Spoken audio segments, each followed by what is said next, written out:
politics, long-haired weirdos, short-haired weirdos, vandals, hooligans. The government, hug the government, love the government, hug the government, love the government. Welcome to The Politics Guys, a place for bipartisan and rational and civil debate on American politics and policy. I'm Trey Orndorff, a political scientist at Oklahoma Christian University. I'm joined today by my good buddy Ken Katkin, a professor of law at Chase Law School. Welcome to The Politics Guys, Ken. Hey, thanks, Trey. Well, Ken, I thought that we would start our first real show of 2021, because last time we basically let Michael horn in on us. We were getting to do all the cool stuff, and then he comes in, he takes over. No, but in all honesty, kind of our first duo show, that we would get to do something that we did just about a year ago. We get to kind of tackle the impeachment part 2. Don't you think it's maybe a little bit appropriate that we have the impeachment part 2 in the same year that we're getting Godzilla versus Kong? I just your early thoughts on that. Any? I'm only just learning that now. I didn't know that we had Godzilla versus Kong this year. It is coming to a theater on HBO Max near you, and I right now I can just tell you I won't be watching that. But the outcome's probably more predictable in the impeachment, though. I mean, Kong has to win. I mean, that's the rule. No, but the impeachment part 2, I think that's what we really need to hit here. And as a matter of fact, last week there was kind of signs that things might be going differently. As a matter of fact, last weekend, as the last week's show was going forward, there had been some reports circulating that McConnell was actually privately lobbying Republicans to convict Trump. And I was happy about that a little bit. I thought it was just a unique development.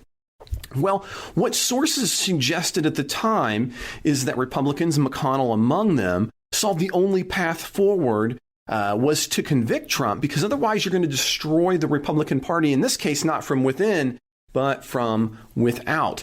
And it was kind of telling this past week, as neither McConnell nor any spokespersons for McConnell came out and suggested that those reports were wrong. In other words, they let them stand. And that gave a pretty good suggestion that really, in fact, was the position of McConnell.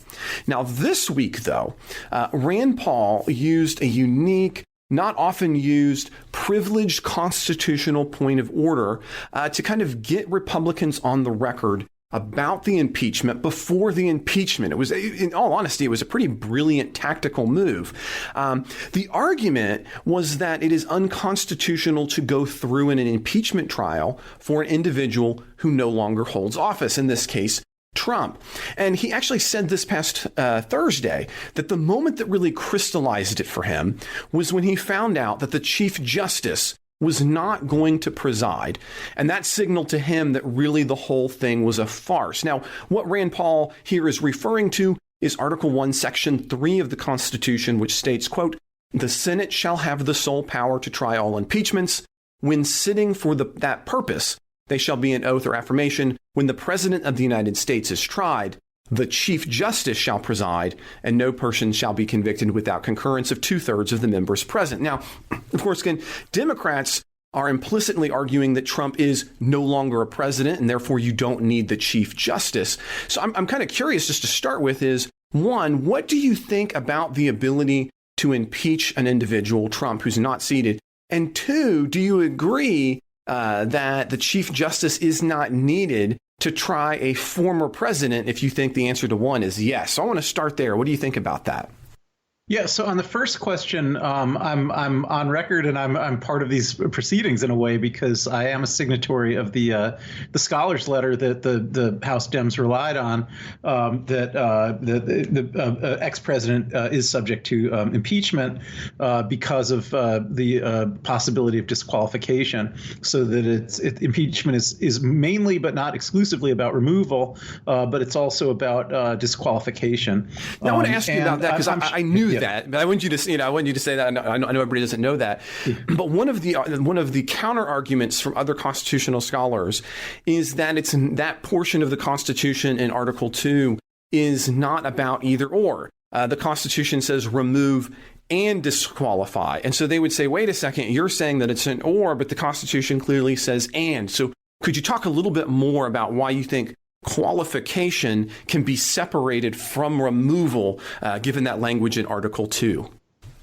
Yeah, and first, when you said other constitutional scholars, that's right, but I think it would help a little to quantify. I think 90% of constitutional scholars agree with me on this, and hundreds of them signed this letter, and it's probably only about 10% that would go the other way. And the reason I think you see such a lopsided numbers among constitutional scholars is that even a lot of conservative constitutional scholars had sort of already committed themselves to the position that ex-presidents can be impeached when they were actually advocating for the impeachment of Bill Clinton after he was out of office. So there's I think so on the section in Article 2 that you mentioned, all that really says is that if an officer is impeached and they're in office, then they shall be removed from office. So at a minimum, if someone's in office when they're impeached,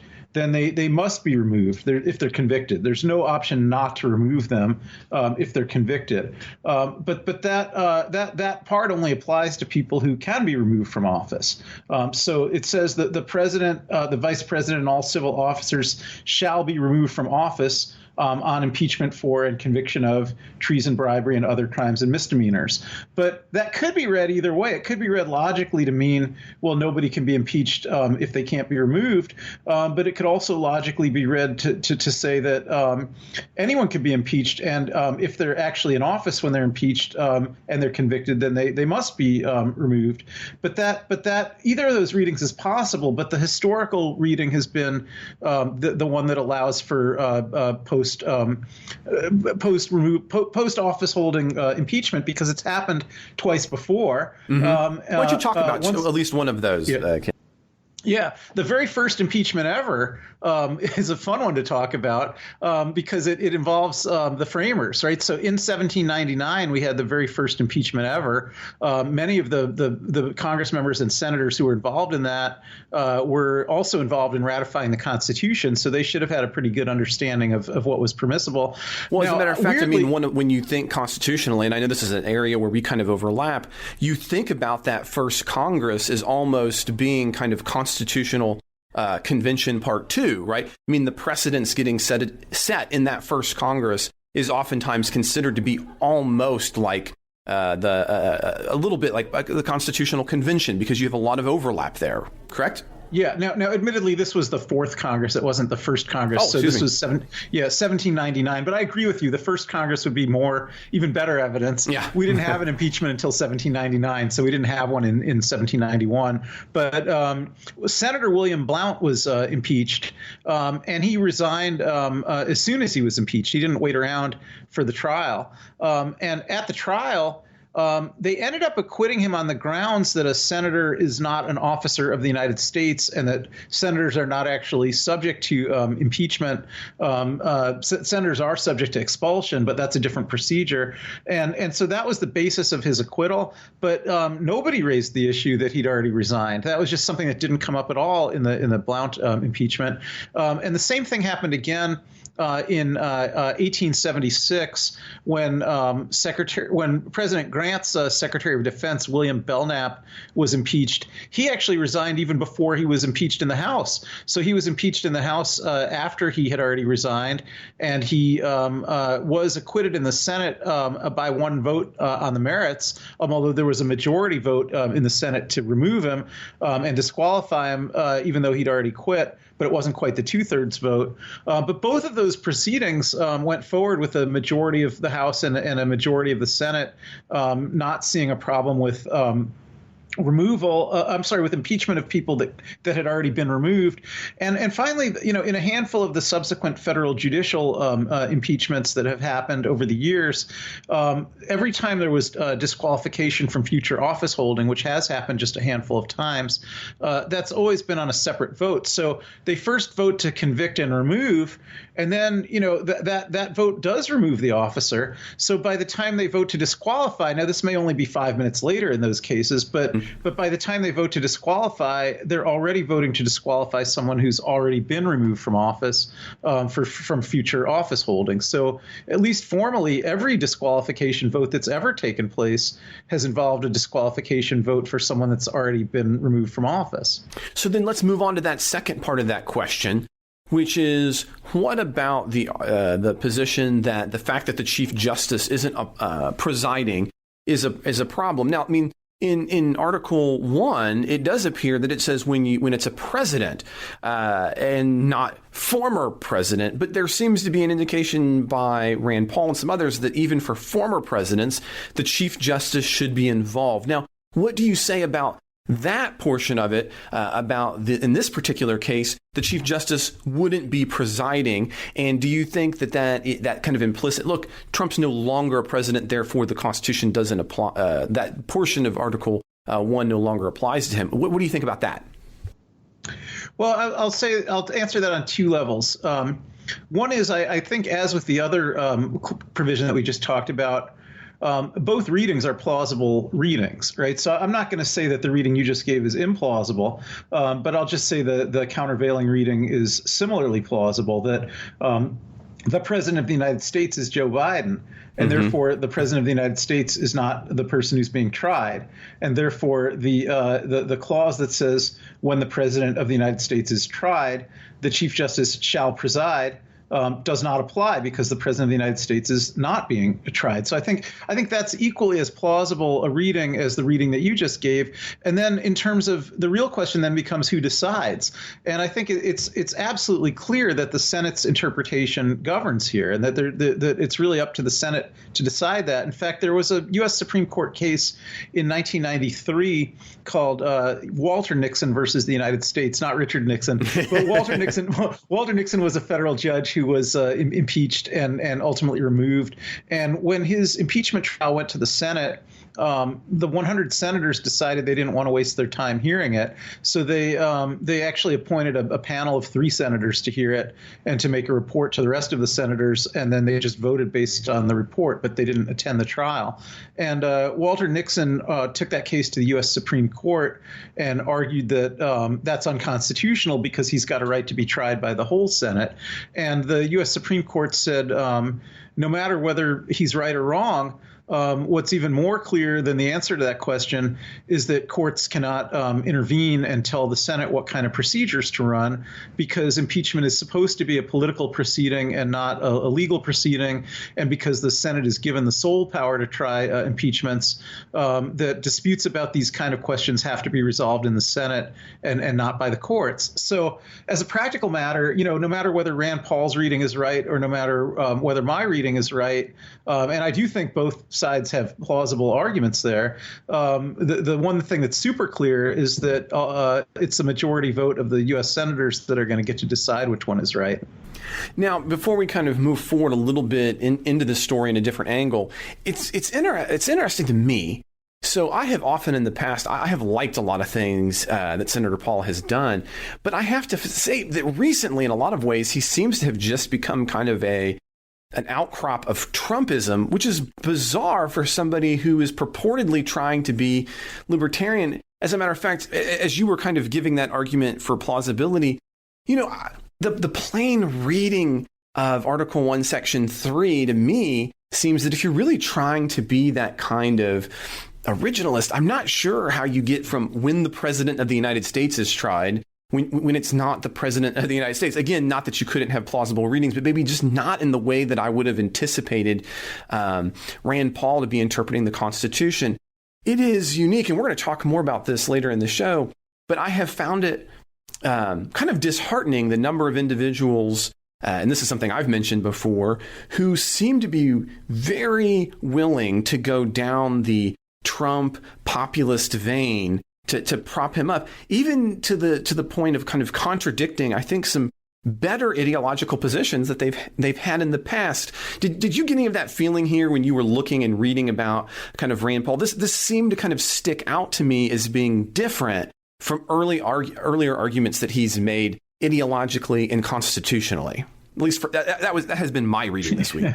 Yeah, I think there's a lot of weird up is down type paradoxes going on. I mean, the fact that Rand Paul outmaneuvered Mitch McConnell in terms of Senate parliamentary procedure, whoever would have thought that could happen either, right? But, but he certainly did. But I think I have some sympathy for his textual reading of that line, even though I don't agree with it. I could see making the argument that, of course, although Trump is not the president of the United States today, he is being impeached for conduct that he engaged in when he was the president of the United States. And in fact, when he was impeached, he was still president of the United States. So I could see arguing that applies. I really don't think there's a clear right or wrong answer from the text there.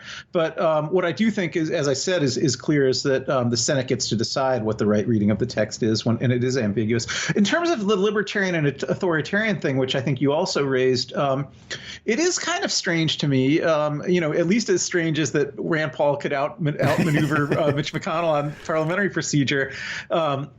That Rand Paul, who's made his brand on being a libertarian, and in fact a somewhat maverick type libertarian, is really now kind of trying to position himself as someone who is a loyalist to an authoritarian president. But both the loyalism goes against kind of his maverick brand, and I think of Trump as an authoritarian, which is sort of the opposite of a libertarian. So I am a little puzzled by that, but I think it can maybe be explained by Rand Paul represents the state of Kentucky. He is very popular in Kentucky, but so is Donald Trump, and I think he probably does elicit some political benefit with his own constituents from exhibiting some loyalty to Trump here. And I think he's also making a bet on which side is going to prevail in this battle for the future of the Republican Party. Well, and as you said there a minute ago, we're kind of very surprised that, who would have thought that Rand Paul is going to end up outmaneuvering Mitch McConnell. We've spent a bunch of time now talking about kind of the constitutional issue at stake. I want to kind of change gears just a little bit and talk about the political implications, because again, as you noted, it's up to the Senate to decide how it's a political question. So on the political side, the Paul vote really does kind of serve as a benchmark as to whether or not there was enough votes to impeach. And that really appears to not be the case, since this past week, the Senate voted 55-45 to proceed. So although it's going to move forward, it falls well short of the votes needed to convict Trump.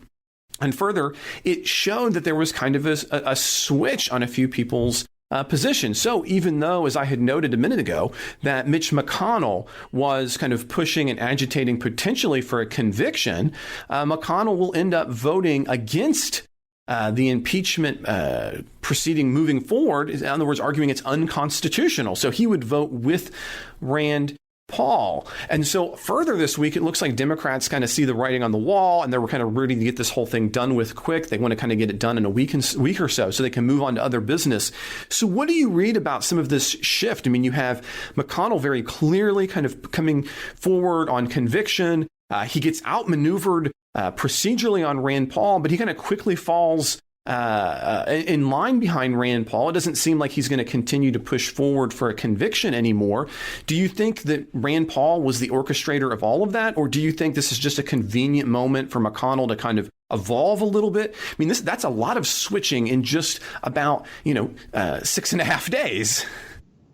Yeah, well, first I'll say I never thought removal was a possible endgame here. And I think Rand Paul, flexed his muscles and made that clear to everybody much quicker.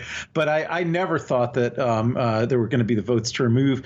I interpret what McConnell had been up to over the past few weeks more as floating trial balloons than as really working hard to ensure removal. I think McConnell was kind of working behind the scenes. I think he would have liked to possibly go with a vote for removal if that's where the center of gravity of the Republican Party was. And I think he was trying to create a space where Republicans could indicate that they might be willing to move in that direction. But I think when that didn't happen, McConnell never was going to get that far out ahead of the rest of the Republicans. And most of the reporting that we heard about, McConnell is open to impeachment, McConnell is telling other senators it's okay for them to vote to remove. I mean, all of that was, deep background sourced stuff. McConnell didn't make any public statements like that. Really, the one and only public statement he made was during the vote on the whether to count the electoral ballots or not, but he didn't really make public statements about impeachment. So I think he was open to and maybe even hoping that the Republican Party would move, but I don't think he was ever committing himself to it, and I don't think the votes were ever there. And he certainly will vote against removal. I'm not even sure all 5 who voted against Rand Paul's motion will vote for removal. I think the removal vote might end up 51, 52, 53. It might not even get to 55. To me, the political implication of that, which I've always thought, is that there's no point doing this unless the Dems are willing to make a very, very big production of it for the purpose of really graphically educating the American electorate on all the reasons that Donald Trump should be removed, with tons of witnesses and have it go on for weeks. I think that could have some value. But I think another impeachment like the first one, where it was McConnell that was able to prevent anything like that from happening, it made the whole thing kind of go by in the blink of an eye and produce a acquittal at the end. I see no value to the Dems in that. I think if they're not really willing to milk this for all it's worth, I don't really know what they're doing. No, as a matter of fact, it was bizarre a little bit to think about just a year ago that I was in D.C. for the for the trial in 2020 and watching it. Well, I think, Ken, we might be time to move to our second story. But before we do that, we're actually going to take a short break. But when we come back, we're going to take a look, and Ken and I are going to talk about the organization of the Senate and some of the maturations that are going on there. And once again, kind of focus in on McConnell. So we're going to take a short break. We're going to come back and we're going to chat about the organization of the Senate.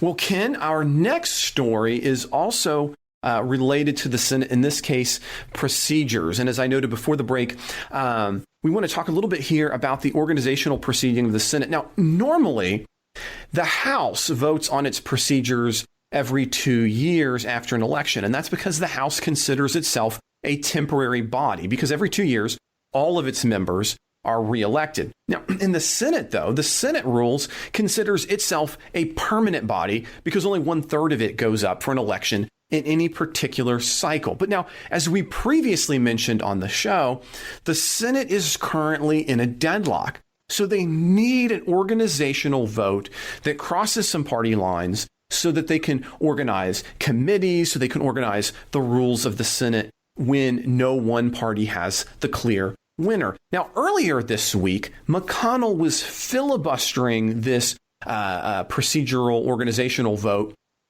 because he wanted to ensure, ironically, that it forced the continued existence of the filibuster. He didn't want to go along with the previous version because it didn't say anything about the filibuster. He wanted to make sure the filibuster would exist. Now, Democrats, although there seemed to be a number of Democrats who did not want to end the filibuster, they didn't want to include the language that the filibuster couldn't be debated because they saw that as being problematic. So there's not really enough votes to end the filibuster. But I will say from a lot of corners on the left, I think that there's a lot of hope that there might be some move in that direction. The Atlantic this week, for example, Ken, called ending the filibuster, quote, the decision that will define Democrats for a decade, end quote. So what do you think about this set of moves from McConnell, right? He filibusters it. Now he backs down. Is he backing down because he doesn't think Dems can move forward with it? Why don't we start there? Yeah, I mean, I've got to speculate a lot here. I've been thinking about this, and I'm not sure any of these answers are right. So I'll just toss some ideas out there, but without any imprimatur that I'm sure I'm right about this or anything. But I think probably one thing that both Schumer and McConnell were thinking was that if the Dems are going to move to break the filibuster rule, they're not going to do it immediately. They're going to wait until there's a popular piece of legislation supported by both Dems and Republicans in the general population, bipartisan support in the general population, but that the Republicans are filibustering. So let's say it's something like the $2,000 checks that Biden actually promised when the Georgia Senate races were going on. So if the Dems want to actually pass this legislation to give out these $2,000 checks, and there's a majority vote there that would do it, but not a filibuster-proof majority, and the Republicans are filibustering it, I think that's the kind of context that both McConnell and Schumer are thinking, well, that's when the Dems are going to move to break the filibuster rule, because the public will like that if they break the filibuster rule for the purpose of getting these $2,000 checks out to everybody. So I think McConnell is, anticipating that and saying, you know what, I'd rather make them break it now if they're going to break it, because, it's not attached to something popular. It's not attached to something popular, and it actually undermines Biden's message of unity. If the very first thing out of the box that the Dems do in the Senate is just, break the filibuster rule to end bipartisanship, and it's not even attached to any particular piece of legislation that anybody cares about. So I think McConnell's thinking he's got maximum leverage right now, where there's a cost in messaging to the Dems to do it, and where there's nothing really there that the public, wants to see enacted. So I think maybe McConnell was thinking the Dems are going to do this anyhow, and I'm going to force them to do it right now, which will inflict maximum political pain on them, rather than later when they'll probably, have an easier time politically doing it. Mm-hmm. But I think maybe what happened is that Schumer couldn't actually do it. He didn't have the votes, right? He didn't have the votes to break the filibuster right now, because at least Manchin and Sinema are out there saying, we're not going to do it. And so, my sense is that Schumer is thinking, well, how can I even deal with this situation that I can't organize the Senate without breaking the filibuster? I can't break the filibuster because I've got senators that don't want to break the filibuster. Seemingly that leaves McConnell as the majority leader, not the minority leader. Right. Republicans are in charge of most of the committees right now. In fact, I think the only way Dems had taken over any committees was if by now more Republicans than Dems on a particular committee had failed to return from the previous Congress. There may have been a few committees like that, but the Republicans were starting with at least a one-seat advantage on every committee. So most of the committees, they were going to keep that one-seat advantage if there wasn't a reorganization. And the new senators, Warnock and Ossoff and the new senator from California who replaced Harris, they're not even seated on any committees. And so McConnell's still the majority leader. Well, I take it that probably what happened is that Schumer said, okay, well, then we're done with committees. The Senate has always operated through the committee system, but the Dems did have a majority on the floor. And so there are procedures where a majority can bring bills up to the floor without them getting voted out of committee.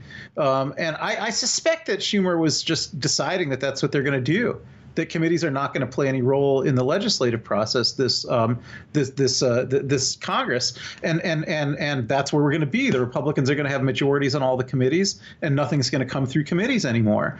And I think that might have been what caused McConnell to back down. What do you think of that theory? That's not a bad theory, but I mean, this, I think, leaves kind of a question open that maybe we can tackle better, and that is, so what do you think about filibuster itself, Ken? I don't think that it's going to be gotten rid of, actually. I think that the Manchin's position, I think, is pretty strong. And I noticed, one of the bills I thought might be the one that would do it would be the $15 an hour minimum wage, because an awful lot of Dems want to see that. So I was thinking, that's a bill that probably can't be done on reconciliation, that is going to be filibusterable. And there's a lot of voters who want that, including a fair number of Republican voters. So there's some bipartisan support in the general electorate, although not in the Senate, for $15 an hour minimum wage. I thought maybe they would do that, but I noticed there's 38 Democratic co-sponsors for the $15 minimum wage bill now, but Manchin's not one of them. And so I don't see that the votes are going to be there to get rid of the filibuster. What I do think, though, is going to happen is that the Dems will completely maximize to the extent possible the use of the reconciliation process, which Bernie Sanders can use in the Budget Committee, which is the committee that can do it. The budget process is actually exempt from the filibuster because of a Senate rule called budget reconciliation to make sure that the government doesn't shut down all the time because of filibustering of the budget. And Bernie Sanders is going to maximize how much that reconciliation process can be used so that the Dems are probably going to be able to achieve a fair amount of their agenda through spending and through tax reform, which can be done through the reconciliation process. And I think you'll see a lot of that on a straight partisan vote, which is not filibusterable. And I wanted to talk about that a little bit, too, because as a matter of fact, on Friday, the President Biden had, in response to questions about COVID, had been asked specifically, did he think that the Senate should or would use reconciliation to move forward a COVID package? And his answer was effectively, it has to get done.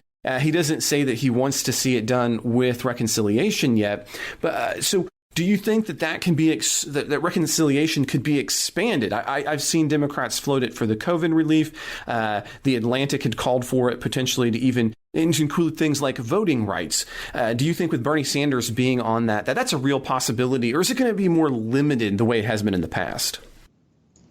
Well, I mean, the COVID relief will definitely be done that way because it falls within the traditional rules of budget reconciliation. It's a straight up spending item, right? So the idea of giving money to individuals or giving money to state governments so that they can help distribute the vaccine or things like that, anything that's just a straight appropriation line item is actually well within the accepted use of reconciliation. So that's an example where absolutely that's going to get done on a partisan basis. And if you're going to see any changes from Biden's proposal, they're going to be much more in the Sanders direction than in the Republican direction, and that's going to pass. And it may be slowed down until March. I don't know that it's going to get done in January or February because there's limits to the number of times per year that budget reconciliation can be used, and so it's going to have to be part of a bigger budget bill. They're not probably ready to move ahead with budgets for all the departments yet, but they'll get that done within the next 6-7 weeks. And every bit of that's going to get enacted, whether there's a single Republican vote or not. And in fact, to the extent that it seems like Republicans are being uncooperative in other areas and just trying to obstruct as much as possible, I think that that will be met with the reaction of Sanders fairly gleefully expanding the use of reconciliation as much as possible. I don't know about voting rights. I don't know if that would be possible, but I think areas where it could be possible, we talked about the minimum wage. Mm-hmm. Typically, things like minimum wage would be seen as not subject to reconciliation because it doesn't directly affect a government spending item or a government revenue item. But it could be argued, for instance, that raising the minimum wage means that people who work will be earning more and won't be reliant on programs like food stamps or Medicaid or things like that. And so that does affect the federal budget. And I would actually expect to see some expansive use of those kinds of arguments for what kinds of things could qualify to go through the reconciliation process. So as we're talking about reorganization, as we're talking about the reconciliation process, where Bernie Sanders is a little bit in the driver's seat for once, there's obviously the other kind of big and yet minor story of Senator Patrick Leahy's health. Because this is kind of a sub-thread to this. He was taken to the hospital this past Tuesday. And of course, because we have this balanced Senate, as you mentioned a minute ago, one where maybe we're going to have to see a lot of budget reconciliation used to get these big items done. One where we might have to see committees not playing their normal role, which is usually a big one in both the Senate and the House as things move forward. So if Leahy can't be there, is going to be out, which is, as a matter of fact, it's important to note, it could very well change or tip the balance of power in the Senate, especially since Leahy is from Vermont. So you already have this precarious situation going on. We've been talking about that in terms of the rules. We've been talking about that in terms of the filibuster. What does Senator Leahy's health problems. What level of complexity does that add to the situation, do you think? I think it's a big, big deal. Let me first, though, correct one other thing or respond to one other thing. The budget process, I think the committee process actually, I think, will work in more or less the normal way now because they did reach an organization deal. So McConnell backed down. He stopped filibustering. He let the committees organize. The deal that they adopted, which is the same deal that was adopted in 2001 when they had a 50-50 Senate, says that there's equal numbers of committee members on every committee. The Dems will have the chair on all the committees because the vice president has the tie-breaking vote. But that if there's a 50-50 split vote on a committee, including if all the votes come from Republicans, that will be enough to send a bill up to the floor. So it's a power-sharing agreement that actually will preserve the role of committees and in some ways give the minority party additional more power. Influence. Additional power through the committee process than what they'd usually get. So I think we will see that stuff all working normally. But with Leahy, yeah, I mean, everything depends on him showing up for work. I saw this issue. It came to my attention. He's 80 years old. I mean, it's not as if he's yeah, and Feinstein's older than him. But this was in the public eye because the night that they announced that, we were just talking about the Chief Justice is not going to preside at the impeachment. Well, the President pro tempore of the Senate, which is Patrick Leahy, is going to preside at the impeachment. And the night that was announced, he looked completely out of it, and then he was dragged off to the hospital just hours later. So that was really in the public glare for a little bit, and it makes me worried because the Dems only have a majority because John McCain and John Isaacson could not complete the terms that they were elected to. Mm-hmm. We'd be in a 52-48 Republican Senate right now if those two Republican. In McCain's case, he passed, and in Isaacson's case, he retired for health reasons. He's still alive, but they both now we have Warnock and Kelly, who are Democrats, who are both elected in special elections to fill those terms, and that's what tied up the Senate. In Vermont, I do think a Dem would probably get elected in a special election to fill Leahy's seat, but the problem is that in the interim, if Leahy is sick and just not coming in, then the Republicans have a 50-49 edge. And if Leahy passes or retires, Vermont has a Republican governor who could fill that seat for up to 6 months. Now, Vermont has a short leash statute that requires a special election within 6 months, but that would certainly take a significant that's a big chunk of the time. Of the time, yeah, and so that's a fourth of a Congress. Yes, and I remember in 2009 when Obama briefly had the 60-vote filibuster-proof majority, and that's when he was able to get the Affordable Care Act passed. They had to wheel in Ted Kennedy on his hospital bed to cast that vote, and maybe things like that might happen. I mean, we might see the Dems saving all their necessary votes for a day that they can wheel Pat Leahy in, and he can make the votes. But it really does throw a huge monkey wrench, throws to chance a whole lot about what could happen in this Congress. Well, this brings up kind of a last point before we move forward to another topic, and it got me to thinking about Leahy is 80, as you mentioned. A number of others older than 80. Biden, the oldest president in American history, Trump II. It seems to me that we have, in the past few decades, moved to a point where almost everyone, or a large portion of individuals, especially in the Senate and in the presidency, are very old. I think once upon a time there was this thought that we're always going to elect young people. We don't care anything about experience.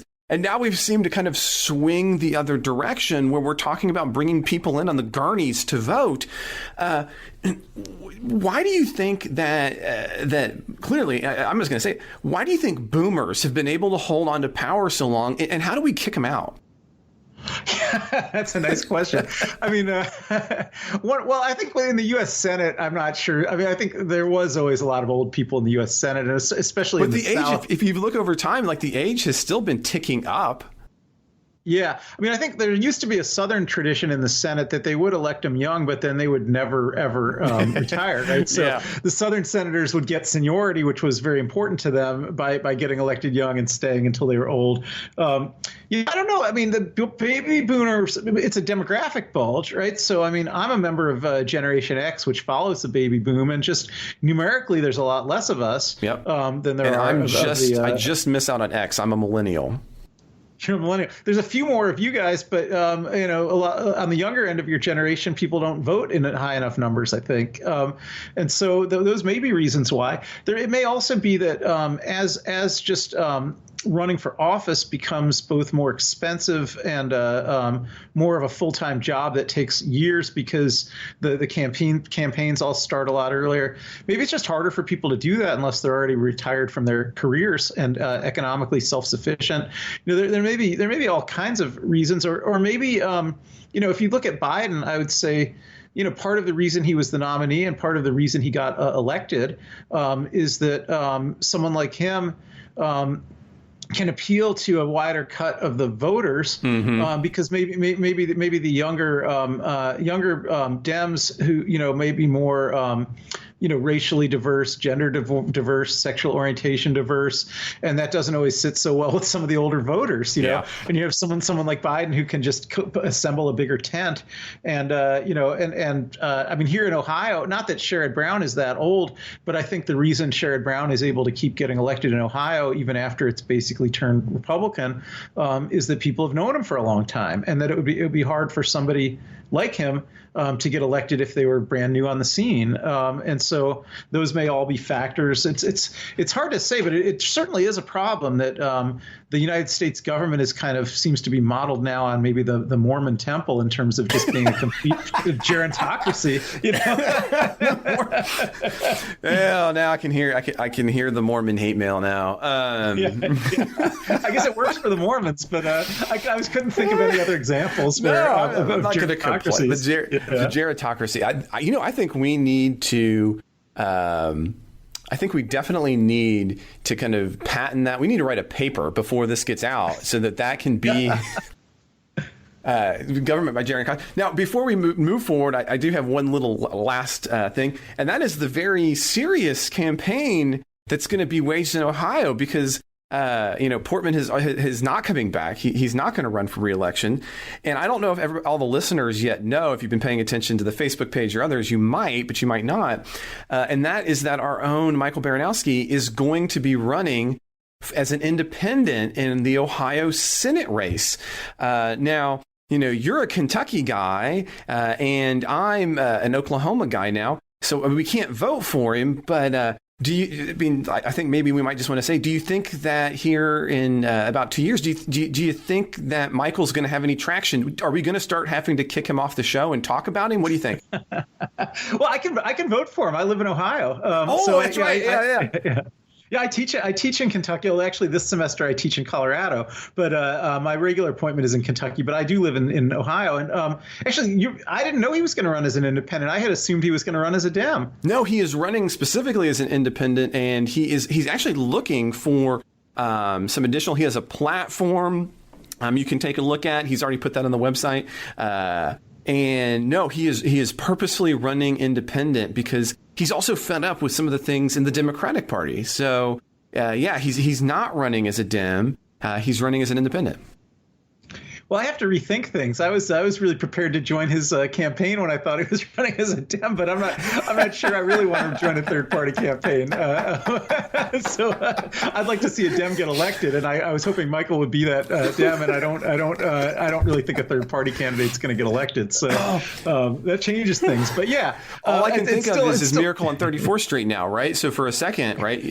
When they're there with the judge, and he's coming in, and he says, "Well, you're only going to get 2 votes, right?" And now that you figured out that he's the wrong party, you know, well, he might only get his.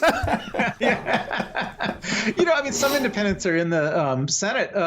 Bernie Sanders is an independent, although he ran in the Democratic primary for president. He never ran as a Democrat in Vermont, and he's not registered as a Democrat.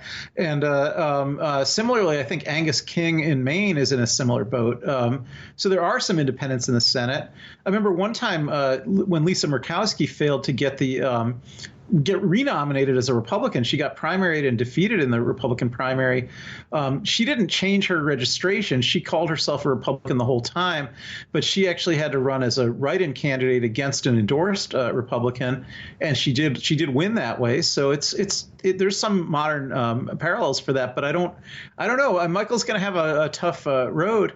I kind of am also quite interested in the Republican side in that race, because everybody seems to think that Jim Jordan is the front runner, although Jordan himself just announced that he's not running for it, which I don't truly believe. But yeah, what do you think? You think do you believe that he's not running for it, or is he just buying time?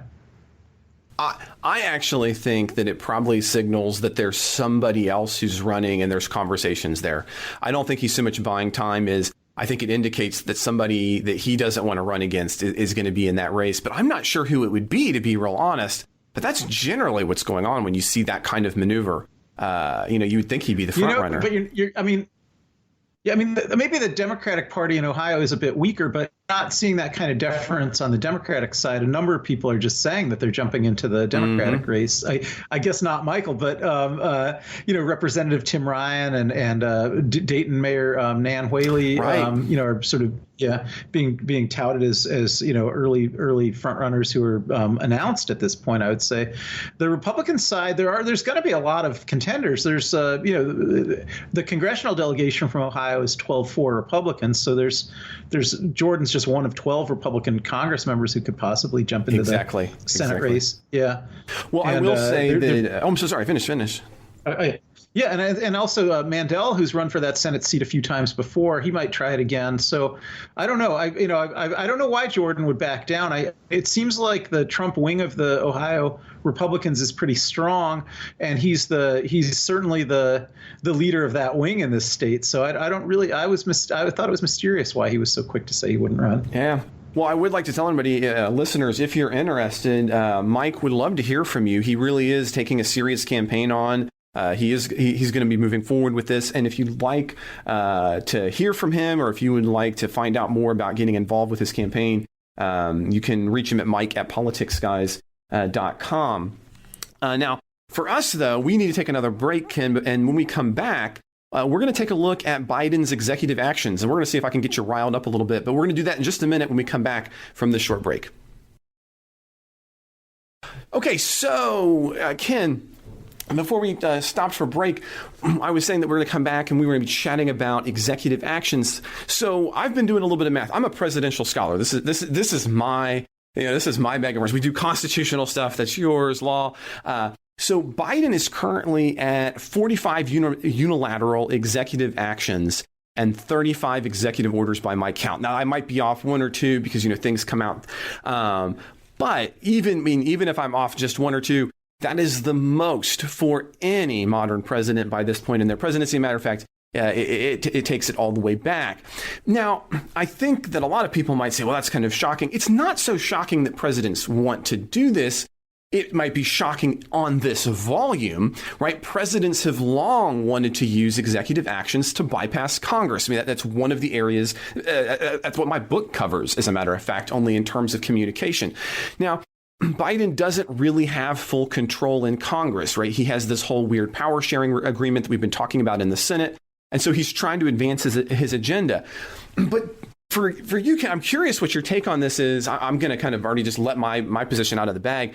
Doesn't that make all of this cry for unity kind of a farce? I mean, if you're going to take 35 unilateral executive actions, 35 executive orders, if you're just going to come out, like, what's the point of even talking about unity? If you wanted unity, you would have had some kind of deliberate action to move through Congress, even though it's difficult.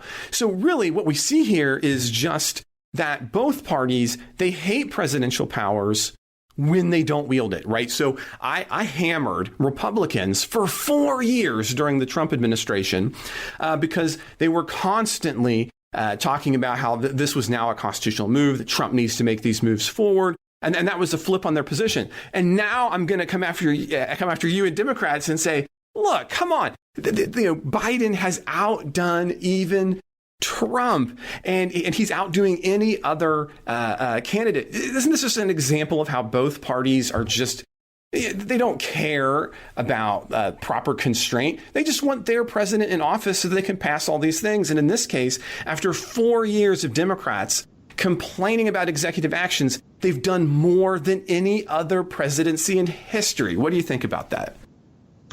Yeah, I don't agree with that. I would answer it on two levels. First, I'll talk about the executive orders themselves, and then about the issue of unity. So the 42 executive orders that he issued, I'm not aware of a single one of them that bypasses Congress. I think substantially all of them are doing things like calling on his cabinet secretaries to issue reports about this, that, or the other thing, which is one of the president's core enumerated powers. He's only got about 5 enumerated powers in Article 2 of the Constitution, and one of them is to get written opinions from cabinet secretaries, and that's immigration enforcement policy for one. A census issue for another, Keystone Pipeline for another, regulatory review. I mean, a number of those are things that you would normally send through Congress, but president after president after president just simply kicks the ball down the road. I mean, so what do you think about? I mean, sorry, I'm maybe I'm interrupting you too quickly, but you say, oh, well, he's not really bypassing Congress, but he's bypassing Congress the same way that other presidents have. Well, you might say that about a tiny handful of these 42 orders, but you were sort of using the number 42 as if it's a big deal. But it is. And, it's historically the biggest ever. Yeah, but only like 3 or 4 of those 42 even implicate the subject that you're raising, which is, is this something that Congress should be doing? Whereas, maybe 35 or more of those 42 orders don't in any way implicate Congress's powers. So you don't think it's weird at all? You don't think it's weird at all that even Donald Trump, and on average, you have 4 to 5 in this first number of days, and then you see this giant blip and you hit 42 and you're going to say, well, but they don't matter enough to count? Like that seems like, I don't know. No, I'm not saying they don't matter enough. I'm saying they're actually core exercises of what should be the president's power and wouldn't be issues for Congress. Like if the president instructs the director of national intelligence to prepare a national intelligence estimate on the security implications of the climate crisis, then literally he's just asking for a report. So why would Congress be involved in that? That's one of the president's core enumerated powers, is to ask for reports like that. If he establishes a national climate task force assembling leaders from across 21 federal agencies and departments, this is just within the executive branch. He's saying, I want people who are my own subordinates in the executive branch to get together and talk to each other. Why would Congress be involved in that? That's what most of these orders are. So when you're actually talking about the number 42 as if there's something strange about that, but there's there's something empirically strange about that, right? So, I mean, if this was the normal order of business, then you would have seen at some point during so when you see a historical average over time and then you see this blip on the screen to say, well, it's not unnormal. Well, of course it's not normal, because otherwise we wouldn't have a blip on the screen. So you might say, as I think that you're arguing, that, well, look, the content of them aren't unusual, but the number of them is certainly unusual, because again, previous presidents have not even come close to this number. So if these are all exactly what other presidents would have done, well, wouldn't we have seen at least others come close to this kind of action in that amount of time? And doesn't that indicate an amount of presidential energy, let's put it that way, that is unique to the Biden in his first month or so in office? I think it reflects the unique situation that he's following the administration of a predecessor who completely tried to destroy the functioning of the government, and so he's got to actually get these government agencies functioning again, and so he's taking a quick managerial role to reinvigorate the executive branch and just restore normalcy there. But most of this stuff is all just executive branch managerial stuff, which is necessitated by the crisis that his predecessor left to him. Most of the Trump agency heads spent 4 years trying to destroy the agencies that they were heading. So yeah, he's got to kind of whip things into shape within the executive branch, but that's substantially all that almost all of these executive orders are doing. And if you want to talk about a few that are doing more than that, we can talk about those. But I do think the number of them is really just a response to, usually someone doesn't come in and find the executive branch completely broken and need to get it working again.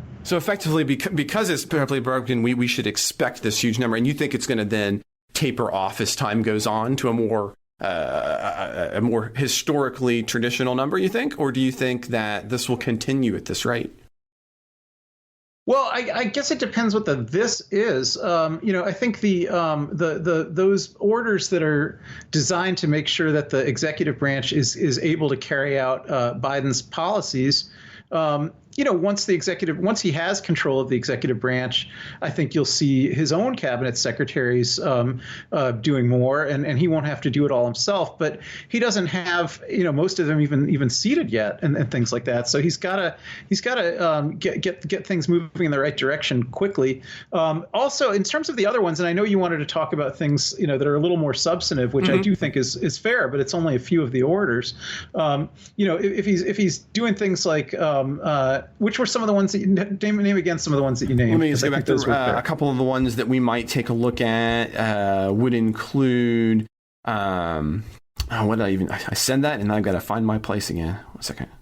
I'll talk about one while you're looking. So if he's got an order that says he's terminating the emergency with respect to the southern border of the United States and terminating the redirection of funds diverted to the border wall construction, well, of course, the reason you don't typically see a president coming in and making an executive order like that is because their predecessor didn't illegally divert a bunch of funds to build a wall and keep those funds being diverted. So Trump completely ignored Congress on power of the purse spending stuff, which is Congress's core power there. And so for Biden to just say that stops, I wouldn't say that that's Biden abusing his executive power in unprecedented ways. I'd say that's Biden restoring the traditional power of the purse to Congress. Okay, that's interesting. So in short, you see this as being Biden attempting, especially in that particular instance, to re-bolster Congress. Well, on the wall, I think it's clearly that. I mean, I'm not saying that the majority of them are like that, but I think that some of them are literally undoing illegal things that Trump did. So if Trump had a bunch of illegal executive orders that were standing, I would include the women's health one in that Trump had an executive order that Congress never enacted that banned the U.S. government funding for foreign nonprofits that perform abortions. Now, Congress, appropriates some money for foreign aid for health, and Congress never said this can't go to any agencies that perform or promote abortions. So Trump was not unique. Other Republican presidents had put in this restriction, but that's not a restriction that Congress ever put in. So for Biden to just say, well, I'm ending that restriction, that's actually restoring Congress's power of the purse, because that wasn't something Congress legislated. So I think a lot of them are along those lines too. Now, in the long run here, doesn't this indicate, though, that as presidents in this case are going to do and undo each other's executive actions, and as we get more and more of them, we're just going to see presidents take more and more of these actions and undoing the other ones before them. And again, the more power that we put in the hands of presidents, the more of these we're going to see. So I think the idea, I am sympathetic to the argument that you're making there that says, look, you didn't have a guy who changed the drapes in the house and I'm taking over. You had a guy who was trying to burn down the kitchen. So I'm going to have to take some additional steps, to maintain the house. But even still, I think that you downplay the fact that this is in many cases, 12 to 15 times as many as our most recent presidents. And when presidents continue to want to take unilateral action, presidents who come after them will see that as a precedent to continue to up what they do in an attempt to get more things done more rapidly. And I understand the political expedience of that, but it's a political expedience that in part I argued over the course of the last 4 years allowed Donald Trump to do, I think, a lot of really crummy things. And so while in the short term, we may say, well, look, we got to have presidents who can undo the bad. If you vest that much unilateral power in presidency, and we want them to be the driving agency to get things done, that means the next time you have a bad president, they'll have that many more levers of power to pull. I really think that's a false equivalency.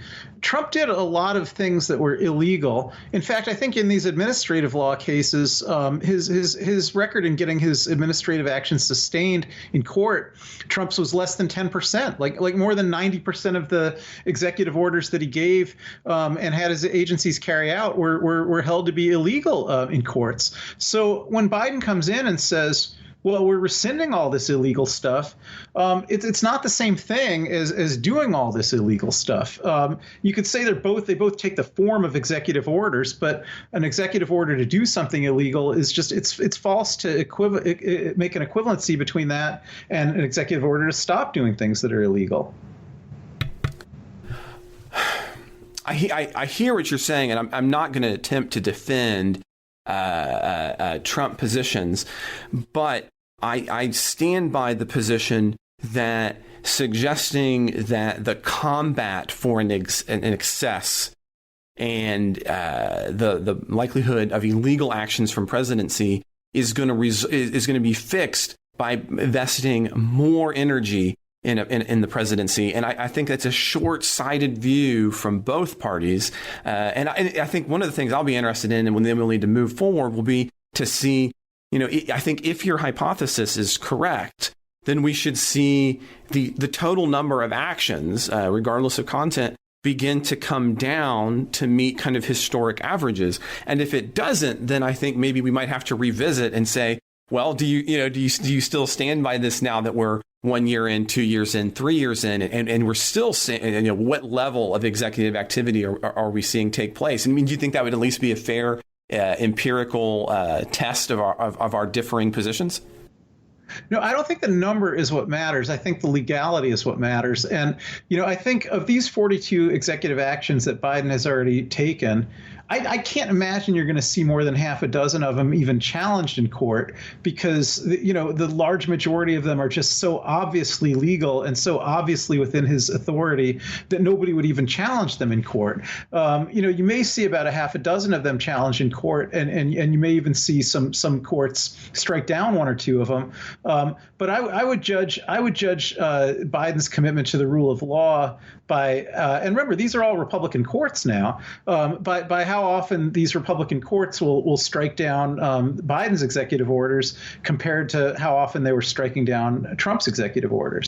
Okay, so I think where I'm going to ultimately want to leave this and kind of disagree a little bit is to say that I think that your reliance on saying that things are okay as long as they make it through the courts, I do have a fundamental disagreement there because I do think that even if you had something, the reason that more and more things are vested in the presidency is because we've had slow presidential creep of power. And so, yes, I think a number of things would stand up. So while I don't disagree with what you're saying about the illegality of Trump orders, doesn't mean that I have to acquiesce that just because these orders today are now being considered to either be A, the norm, B, the best things that get done, or would pass what is now the Supreme Court's and lower courts' constitutionality, doesn't mean that it's the right political way to make things move forward, nor that it's the way that a separation of power system is designed to function, and rather that it's simply evidence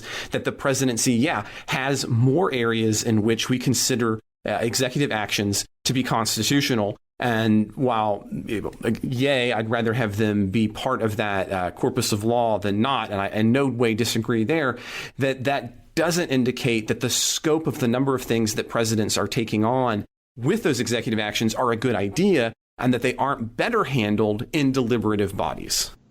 That's my yeah, but most of these actions within our system of separation of powers clearly are executive actions. They're not legislative actions. I know there's a few of them that can be characterized as quasi-legislative, but the large majority of them couldn't even be characterized that way. Well, I'll go back just for a minute to say, for example, the immigration changes, and of course, I want to come out. I mean, on this one, weirdly, I end up outflanking on the left. I think many of our left cohorts, and that I would prefer the Biden policy.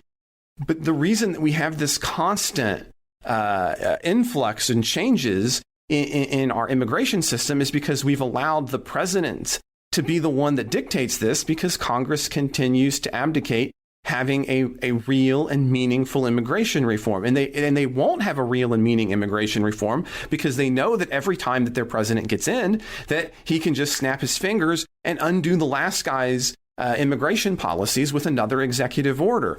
And so, again, I don't disagree, as you say, with that Biden may be kind of writing the House. And in this case example, I even agree with the outcome.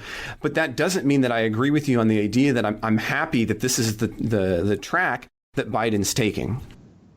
Yeah, but okay, so first I'll agree with you on half of that. I agree that the legislation, the immigration policy executive order is the most quasi-legislative of all these orders. And I would agree with you that making immigration policy ideally should be done in Congress and not done in the White House. I agree with all that.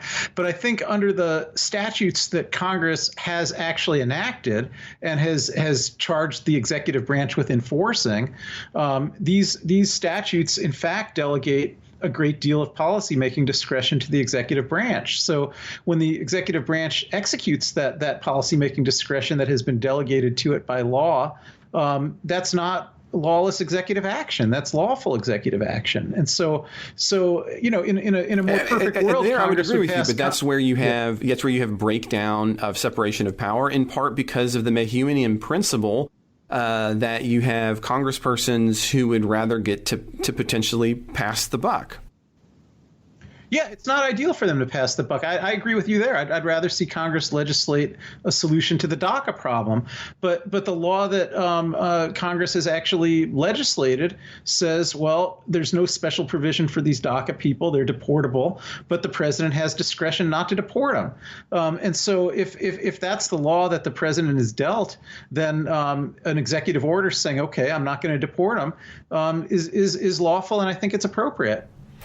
Well, I see. I guess really, once again, we come close on many things. Maybe on the appropriate part, we disagree. Where I'd like to again see that kind of be pushed back to Congress, because until you do that, we're going to continue, I think, to see in the future a Republican come in and have again twice as many executive actions as we saw here with Biden, undoing his, pushing forward yet new things that again should be handled in Congress. But I think that we've probably beat that one to death. You the one part we didn't beat to death, if you don't mind me dragging this out just a minute longer. I also wanted to address your point about unity, because I think part of what you had said I did bring that up, and I didn't give you a chance. I'm so sorry. Please respond to that too. Yeah. So I think that, and I hope that when Joe Biden talks about unity, he's understanding it in a different sense than maybe how you were understanding it. And what I would say is that the attitude that Joe Biden and the Democrats in Congress, I think what they mean when they talk about unity is that they're going to legislate policies that they think will benefit all of the American people, including Democrats and Republicans. They're going to administer those policies even-handedly, so they're not going to play red states against blue states. You know, everything that benefits anybody in one state is going to benefit everybody in another state, and that they're going to be open to listening to arguments from Republican legislators, and including some things that those Republican legislators may suggest in legislation. I think that's the limits of unity and bipartisanship here. And I think the piece that's not included in that is that they're not going to move forward with those kinds of agendas unless the Republicans in Congress agree. I think that is not on the table here, and that's never what anybody meant by unity. I think, while I can get behind what you're saying is but if you use the word unity, I think what you're really talking about is an underlying constitutional principle which suggests that minorities need to have some kinds of checks on some kinds of items. And so to say that you're going to have unity, but that you're going to move forward with everything regardless of minority control, I think that's a semantic wiggle room that is unfortunate. Again, I don't, if Biden wants to move forward without including minority support on all items, that's fine. But what you suggest there, I don't think that's really constitutional unity in our Minnesotian system. Unity in a Minnesotian system is you have to get minorities on board to make things go forward. And if you're not getting minorities on board to make things go forward, well, that's something. It's not unity in a Madisonian system, in my opinion. Yeah, I agree. I mean, I wouldn't say it's Madisonian. I don't think it's ever been addressed to the Republicans in Congress, and I think that's good. I think when Joe Biden tells the public, I'm going to get $2,000 out there to every American, and I'm going to get the COVID vaccine distributed to every American, and I'm going to help the states do that in all 50 states. He's trying to unify the electorate there, but not necessarily their elected representatives in Congress. So I think, if the elected representatives in Congress say, well, we don't want to see Joe Biden succeed, so we're going to try to gridlock him as much as possible, even when that gridlock's substantive agenda that even a lot of Republicans agree with, then I think Biden has to choose between, so what do I want to do here? Do I want to do things that are popular with wide segments of the country, including a lot of Republicans, or do I want to make nice with the congressional Republicans? And I think he's rightly choosing to do things that will unify the electorate at the expense of trying to unify the Congress. I think it's full speed ahead without Republicans in Congress to the extent possible, and that has to be the agenda, and I'm glad to see him pursuing it. I don't mind him pursuing that, and I want to be clear, so I agree with you on that front, but I think that his language is purposefully misleading. However, I will take his purposely misleading language to the outright lies of Donald Trump. So, there is that. But no, I hear what you're saying about the unity of individuals, the unity of the electorate. But, clearly in the context of the way Biden's talking, he's talking about a broader, governmental institutional unity. And to the extent that we twist that a little bit to make it fit fair, and I would just prefer him to say, kind of like he did today when it came to COVID release, look, we got to get this done. It's got to move forward. That's what it's got to be, as opposed to, I think, kind of using these multiple languages to move forward. But we have gone well over time, Ken. So it's been wonderful. And in a minute, we're going to be recording the bonus show. So I want to thank all of our listeners, politics guys. We love working on this show. We wouldn't be going so long and having a good time about it if we didn't. And so to make that possible, it requires the support of you guys. So one of the ways that you can help support this show is by subscribing to the Politics Guys on the podcast app of your choice. So does sharing episodes, so does sharing it on Twitter, so does sharing it on Facebook, and everywhere else you find your fake news. We also need your support. And one of the great things about being a supporter is you're going to get to have access to supporters-only content. And that includes our other full-length supporter show. And I just want to tell you right now, and Ken can agree with me, is that I think that we left like 3 different things off of this show. Yeah, this will be a good bonus show this week. It's going to be awesome because we're going to talk about Representative Green. We're going to talk about GameStop. We're going to, there was a bunch of things that we just didn't get into the show because there was too much. So if you want to be part of that, please support the show now. Become a supporter of the show and get all of the benefits, including our midweek show that's going to be going on. We're going to be recording here just in a minute, and will become live here on Wednesday, ad free. So if you want to do that, go ahead and check out our Patreon page at patreon.com/politicsguys. /politicsguys. That's patreon.com/politicsguys. Or you can go to thepoliticsguys.com/support. So again, join me again and Ken again on Wednesday by heading to patreon.com/politicsguys so that you can hear us talk about Reddit. You can hear us talk about lasers from space. It's going to be just an incredible show.